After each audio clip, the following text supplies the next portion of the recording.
Hi there. How are you? Hi, good to see you. Hi, It's good. Henry. It's good to see you too. And I've talked to Sally lots before, but Michelle, this is the first time I've seen you in the Zoom flesh.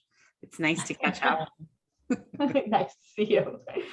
Okay, right off the top, I'm going to get into the company and how it started, but I feel like I feel like you're well positioned to answer this question that I have. Like, what's with all these celebrities now ready to talk about menopause and not just talk about it, but like put their money where their mouth is, Like every time I turn around, there's Naomi Watts, there's Gwyneth Paltrow, Drew Barrymore, Cameron Diaz. I just heard about Serena Williams and Weil, which was like founded in part by Judy Greer, the actress. Like, and I'm probably not even mentioning them all.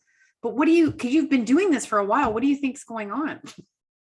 I'll take this one first, Sally. Yeah. I think that this generation of celebrities has sort of understood that their celebrity is also good for marketing product and developing brands.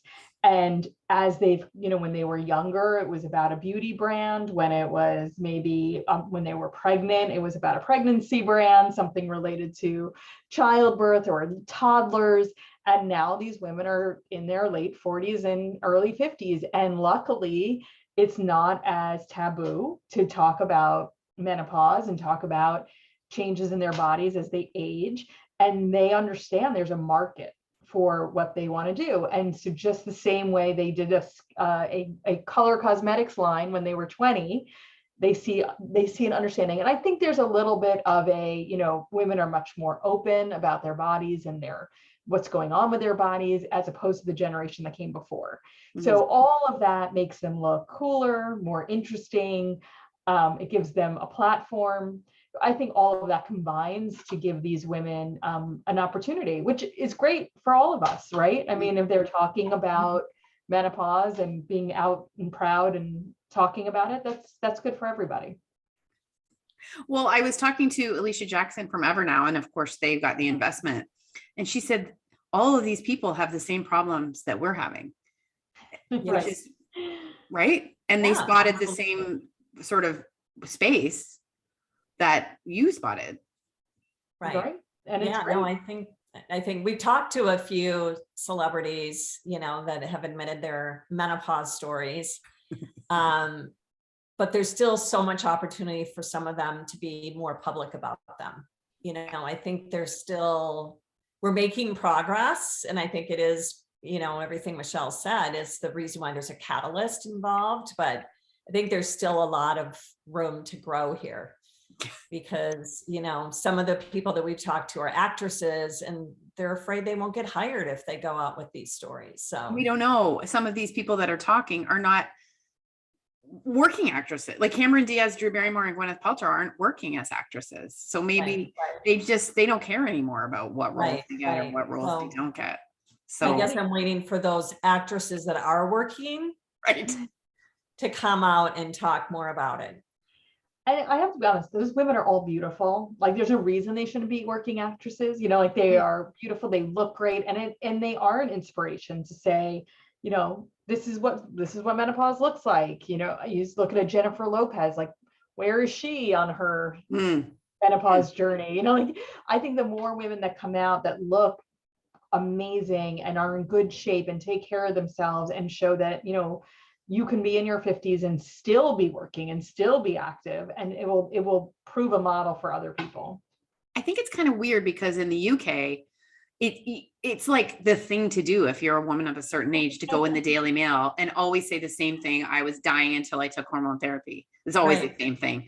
But or yell at the government to fix this for everyone, right? And then in the US, these guys are so smart. Like they're just like, okay, we're gonna make money. Like there's money to be made here. Like they're business women. That part I find really interesting.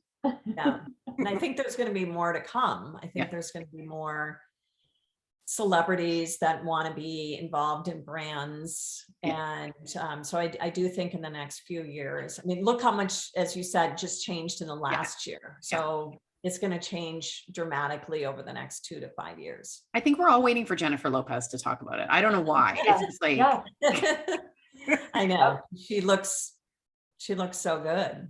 Did you think it would be important to have a celebrity spokesperson for Womaness? And have you, like, would you still like that, or is the brand sort of speaking for itself? I don't know if we thought it was important. I think if we felt like there was the right celebrity that authentically could become part of the brand and not come across as like a hired spokesperson, we would be open to it. I mean, we really want to reach every woman going through menopause, every socioeconomic, diverse audience, right? So we also have thought, you know, not just one, but it would be great to have a few different, you know, we call them more high profile women. Yeah. Obviously we have Kim Douglas, who's been awesome. She's our chief menopositivity officer. But we're not opposed to, you know, bringing in other voices that can help kind of amplify the message. And you got Marlee Matlin when she was in award season. You got her, like, she's pretty awesome. Yeah. She didn't mind. It's amazing. Yeah. So we're open for business. It just has to be the right relationship. You mentioned menopositivity, which there is so, and again, I always bring up the UK because it's just such a like dire situation over there. They're all fighting about, it could so far ahead in awareness, but they're all fighting about what menopause is. And there's this sales pitch that it's, you know, this a female hormone deficiency syndrome, and it's a disease and a failure. Like, it just seems like Womaness has captured that sort of, it's not a faux, like, you guys don't do a faux, like, spiritual bypassing of menopause. You just seem to have captured the right note for what it is. And how did you work on that? Well, thank you for saying that. Menopositivity, as we define it, is a radiant positive outlook on life.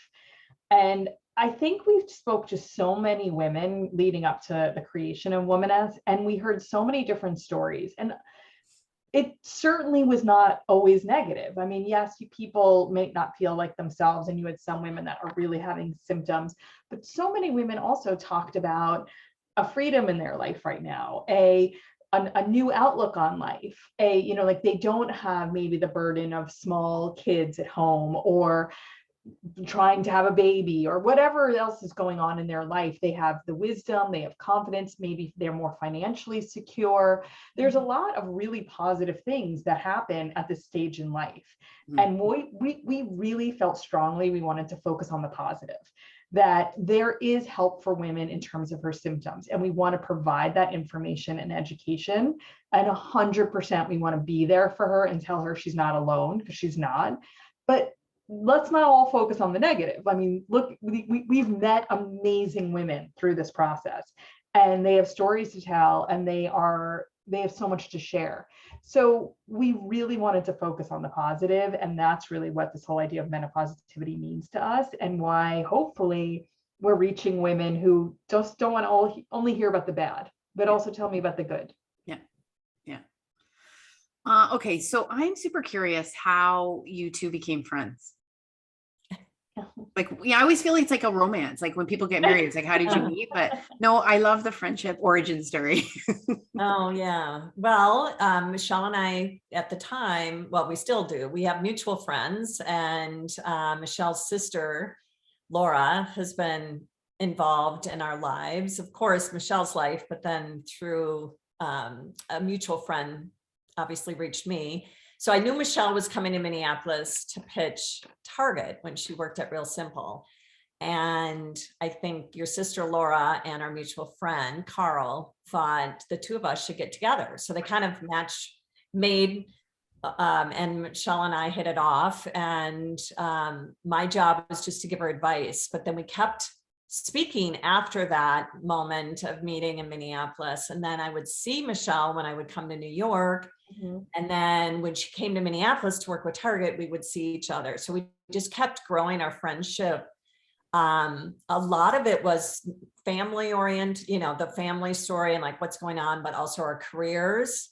And then we worked together on a few projects when I had my own business, and Michelle was moving from Real Simple to another position. So anyway, we just kept growing our friendship, and we always saw eye to eye on life and career, and family.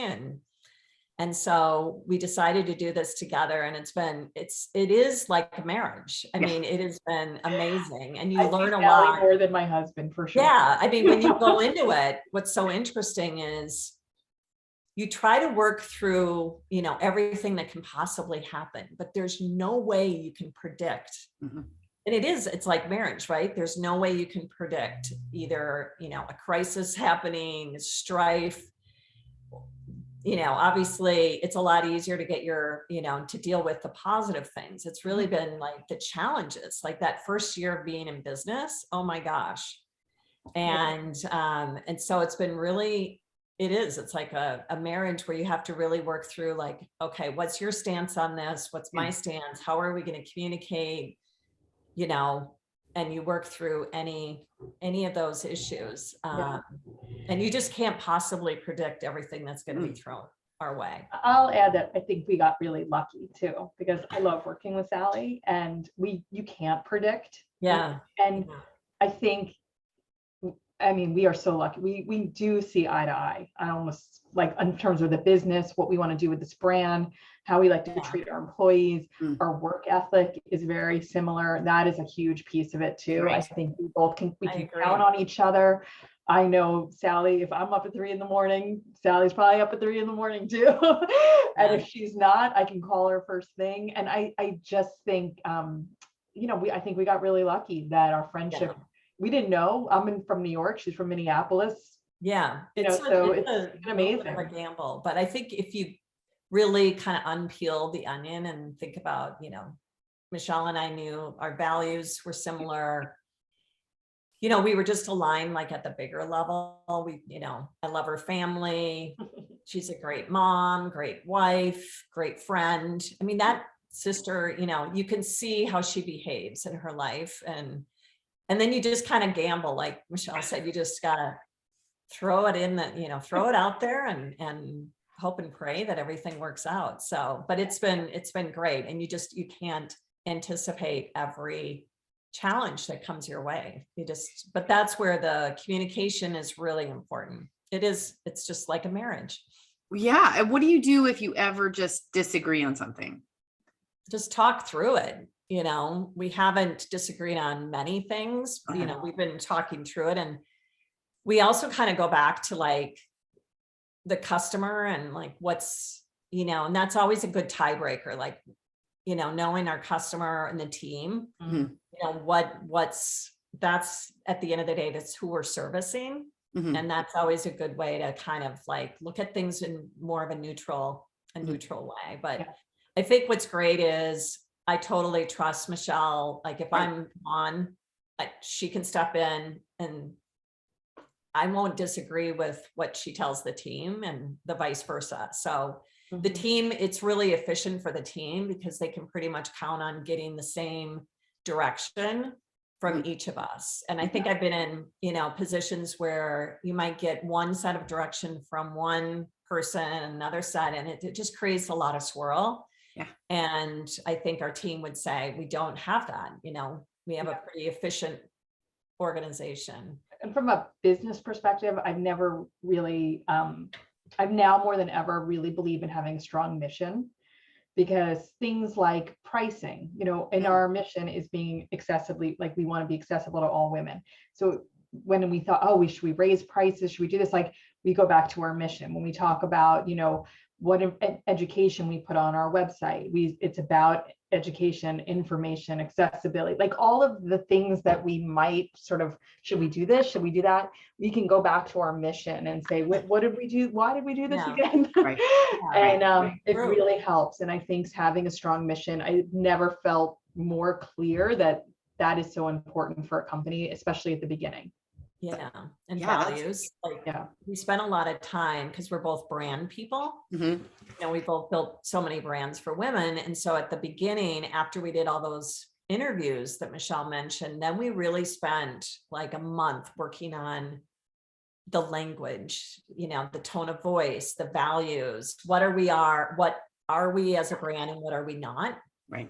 And that really has held true. And it is good. It's good to go back to that. And then when you're disagreeing, you can be like, but who are we serving? So, Yeah, you know, I hear right, serving yeah. a lot, but I hear it tossed around by very self-serving people. But I don't get that from you. It's just like, no, who is the person? Like, it's almost like the tiebreaker will be the, the Yeah, woman. Yeah, that you're- yeah. 'Cause Yeah. That's why we're here. Okay, so it is a lot of skincare, but you came up with some interesting products as well because you had a vibrator in there. Do you still have a vibrator in your Yes. suite? Yes, we do. I think it's an important product in our line because, first of all, so many women talk to us about all kinds of issues with their sex drive, sex life, their libido, all kinds of things. So it's really an important piece of the line. So it's almost it sells very well, but we're also like being very open and honest about what are the issues affecting our customers. I think women are more likely to buy a vibrator that does from a line like yours than to go into a sex store and buy a vibrator. That's the impression I'm getting of people our age. Because one of my affiliates is another kind of, it doesn't, you know, it doesn't have the big like sex store vibe. And that's the thing that sells all the time. It's interesting to me. It's really interesting to me that that's the way it is. But I guess we didn't grow up with them, did we? Like, no, but I do think Not it that I makes know. it easier. No. I think it makes it easier that there's not, you know, this whole like, oh my God, your sex life is going to be amazing now. Like, it's just, it's like this is here to help. It's discreet. It's, Yeah. you know, let's call it what it is. And that's it, you know? And Yeah. so I think there's an element to that makes it a little easier. that is really cool though. It's like, I'm gonna get this and I'll get this and I'll get that. Yeah. And okay. So are you both perimenopausal, menopausal, like going through this stuff? I never like to assume. Sally? I'm technically, I would say postmenopausal Okay. because I'm 58 and I am Michelle. perimenopausal. I am just turned 50. Okay. So we have a lot to talk about. Yeah. What's going on with, okay, Michelle, we'll start with you first. What's going on with you inside yourself? Yeah, I mean, I think I am like a classic perimenopause case, you know, like infrequent periods, very heavy periods. I have, I just developed over the last 2 years ovarian cysts that I never had before that are really painful. And I didn't realize that was part of menopause or going into menopause and perimenopause. I definitely have, my body's changed significantly. I have like 10 pounds. I cannot, as Sally hears me talk about it constantly. I have 10 pounds that just appeared overnight that I can't figure out. Everything I did before no longer works. I think my hair has changed for sure. It's gotten thinner. I think the brain fog is definitely there. So I would say, you know, when I read about perimenopause and the doctors I talk about, I am very classic right now, like especially the, like I keep thinking I'm never getting my period again, and then I get it. Yes. And I think that's pretty classic. So I am kind of the textbook case right now. What do you do? What do you do to help yourself? Well, I take menopause, which is one of our supplements, and I take Active Glow because Active Glow helps with hair, skin, and nails. And I know the science behind our products that we put out there. I use almost all of our skincare as well. So I definitely use the Works, which is our body cream, but I started going to the gym regularly. I've changed what the type of workout I do. I used to be a big runner and a big like cardio, like how much cardio can I do in any given day? And I've changed to lifting weights, which is really good for women. And actually when Sally tells her story, I've learned a lot from Sally, but it's really good to help your metabolism stay strong. It helps build muscle to prevent osteoporosis. It really is good mentally. It's a good challenge, and it's better on your knees. I mean, there's a million, I can go on and on about weightlifting and heavy weightlifting, which sounds crazy. Like, don't just do your 10 pounds, but like go to 50 pounds, go to 100 pounds. Like, it's really, really good for your body. And I learned that along the way during my time with Womaness, and I really love it. And I highly recommend it for people. It's hard though, isn't it? Because I grew up with a Stairmaster. I grew up with cardio. Yes. Like I grew up with, I would do cardio, and if I didn't have time to do weights, I wouldn't, because at least I would get that. It's so hard I know. for me, like, because I'm doing the same thing. And this week I started again, and I'm like, I don't feel like I didn't work out this week, but I did. I'm all sore, but you just, Yes. Yes. And I mean, there's a lot of research that all that running, I mean, I was like a treadmill junkie. Like I just, we could probably talk all day about it, but there's so much research that shows that that's not really helping much. And do a shorter amount of cardio, but do the weightlifting, and it's really good for women's bodies. This is like, we were told the complete wrong, all that cardio we were doing, and it was never making any difference hours in my body. wasted, all those hours. My knees are man. shot, so I can't even run if I wanted to anymore. I mean, I used to go, I mean, if I didn't run 5 miles a day, I was like, it was a failure of a day. I mean, it wasn't we were trying to run our butts off, and it turns out that didn't even work the whole entire time. It's like, what do you even believe anymore? That's how I feel. So, and then I think Sally will talk about her experience, but she had a lot of challenges with bone health and osteoporosis and muscle mass. And if anything, I really see that as an example of something like, I want to do as much as I can to maintain my own muscle mass. And that's a major issue that women, like you just said, we don't talk about, we don't know about. And we think that it's all about the cardio, but it's really about the lifting weight. Yeah. Okay, Sally. So what's going on with you? Oh my gosh. Well, my journey's been, 10 years now in the making, because I started going through perimenopause, I would say probably 47, 48. So I'm just turned 58. And so, just to answer your question, what's going on is now I'm in this other stage of menopause where I am really experiencing, I would say still brain fog, definite mood. Maybe it's because of the job, I'm more aware that mood changes really can go back to menopause and estrogen levels. So I actually just got done being tested, or all my hormones have been tested. And I was super low, very, very abnormally low in estrogen, even testosterone. Okay. So I am now on hormone replacement therapy. Well, you started it. I can only stay on it for like three more years, and then I have to be off of it. But I made the decision to do it. But I still, obviously, menopause is definitely a go-to supplement for me, because I still experience like hot flashes, but it's not, or not hot flashes, I'm sorry, night sweats. It's not that I wake up drenched, but it's that spur of heatness in the middle of the night. And I don't know why. I'm like dressed in very, very, thin pajamas, and, I have a fan going, but it's just the way my body clock works. So menopause definitely helps with that, and the brain fog, and, overall blood circulation because of our key ingredient, pycnogenol. But I would say saying overall, it. Sorry to interrupt. Pycnogenol. That's how you say it. I have a mental block about that. Is my favorite ingredient. That's my favorite.